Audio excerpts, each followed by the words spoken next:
Respuesta metabólica ante un trauma. Tenemos como generalidad que una respuesta metabólica ante un trauma es el mecanismo de compensación de un organismo para reparar el daño ocasionado por un trauma. Tenemos tres tipos de respuesta: uno es inmunitaria, metabólico y neuroendocrino. Vamos a ver primero el inmunitario. La respuesta inmunoinflamatoria postraumática incluye dos momentos, el first hit y el second hit. El first hit se produce en el primer contacto por daño severo de órganos, que puede ser ocasionado por hipoxia tisular, hipovolemia, trauma y activación del sistema inmune. Todos estos factores desencadenan una respuesta inflamatoria sistémica regulada por una cascada antiinflamatoria con inmunosupresión desarrollada en su mayoría por monocitos. De perpetuarse, llevaría a inmunosupresión con inmunoparálisis con riesgo a sepsis. Esto quiere decir que a pesar de que se va a llevar a cabo una respuesta inflamatoria, esta respuesta inflamatoria tiene que estar controlada por los monocitos, ya que si no es controlada puede haber una inmunoparálisis.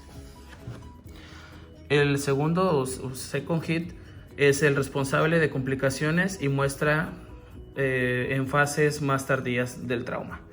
Es desencadenado por infecciones secundarias, isquemia. Provocan una segunda reacción proinflamatoria.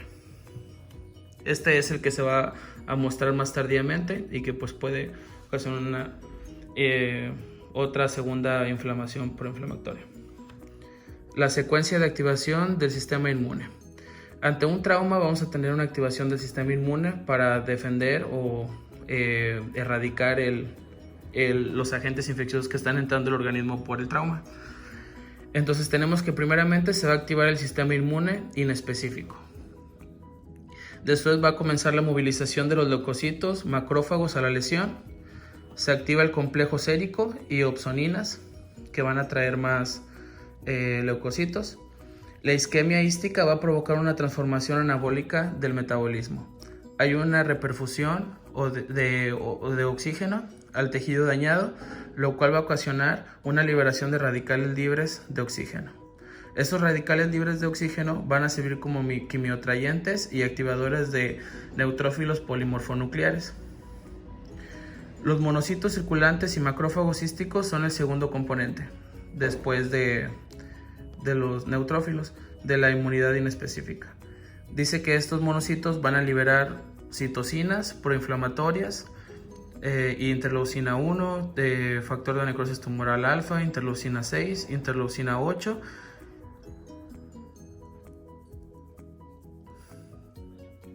y factor de necrosis. Los primeros en liberarse son el factor de necrosis tumoral alfa y la interleucina 1. Posteriormente estimulan la liberación de citocinas proinflamatorias, que son interleucina 6 y interleucina 8 y 10. Esta interleucina 6 va a activar polimorfonucleares, activa la natural killer, inhibición de apoptosis de neutrófilos y produce las prostaglandinas E2. La interleucina 8 va a inhibir adhesión leucocitaria.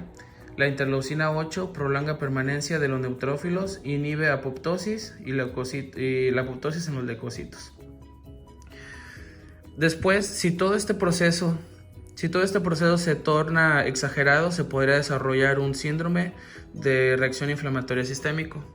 Para evitar esto, existe un síndrome compensatorio sistémico con citocinas antiinflamatorias, interleucina 4, interleucina 10, TH2 y interleucina 13. Esto quiere decir que esta reacción proinflamatoria es necesaria, pero también es necesario controlarla, ya que si no se controla puede haber un daño al organismo. Si este mecanismo compensatorio persiste, se corre el riesgo de llegar a una inmunoparálisis y desarrollar una sepsis, que sería una complicación dada el trauma. Vamos a ir con la segunda, que es la neuroendocrina. La neuroendocrina está activada por el eje, se activa el eje neuroendocrino después de un trauma. Principalmente los factores que desencadenan esta respuesta neuroendocrina va a ser la hipovolemia y el dolor. El estímulo lesivo ocasiona un estímulo aferente en el sistema nervioso. Después el sistema nervioso recibe este estímulo aferente y una vez recibido este estímulo eferente manda un estímulo eferente. Este estímulo eferente va a inhibir o va a estimular. Va a estimular la liberación de cortisol, glucagón, catecolaminas, insulina, hormona del crecimiento, aldosterona, adrenocorticotropina y vasopresina.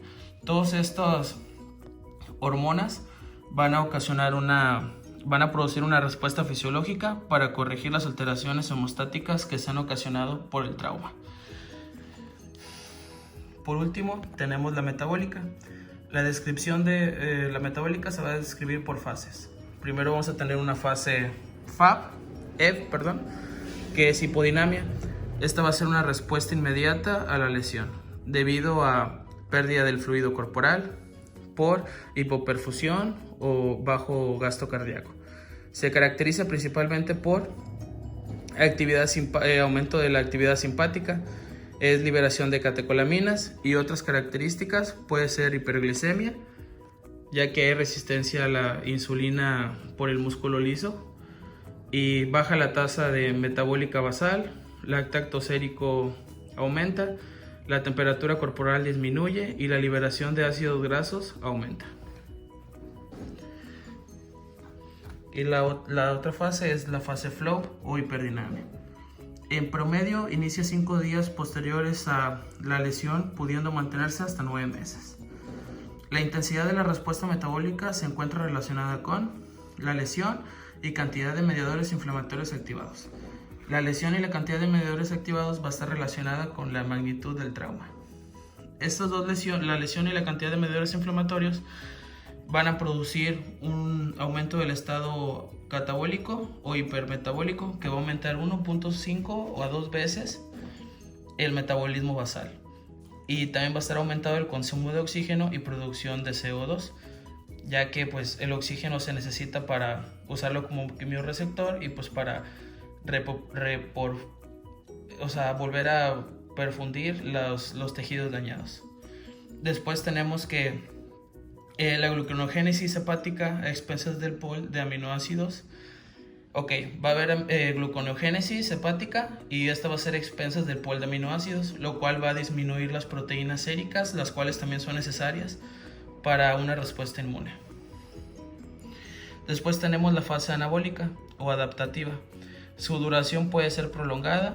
En esta fase disminuye el metabolismo debido a su adaptación y se caracteriza por cicatrización, crecimiento capilar, recuperación funcional, respuesta hormonal va a decrecer, disminuye la respuesta hipermetabólica, restauración potencial de las proteínas corporales. Todo esto se va a restaurar en esta fase, y todo esto se relaciona con el aporte nutricional. Eso quiere decir que si la persona que recibe el trauma y está en esta fase no tiene un estado nutricional apto, va a ser más prolongada o va a ser más corta, en dado caso que tenga un aporte nutricional correcto.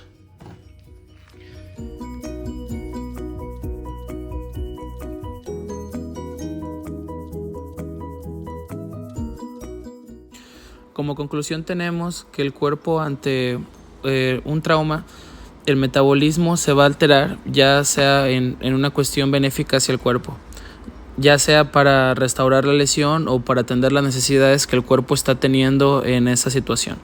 El cuerpo es sometido a un estrés tan inmenso en un trauma fuerte, y pues tiene que arreglar la lesión, recuperar su estado hemostático.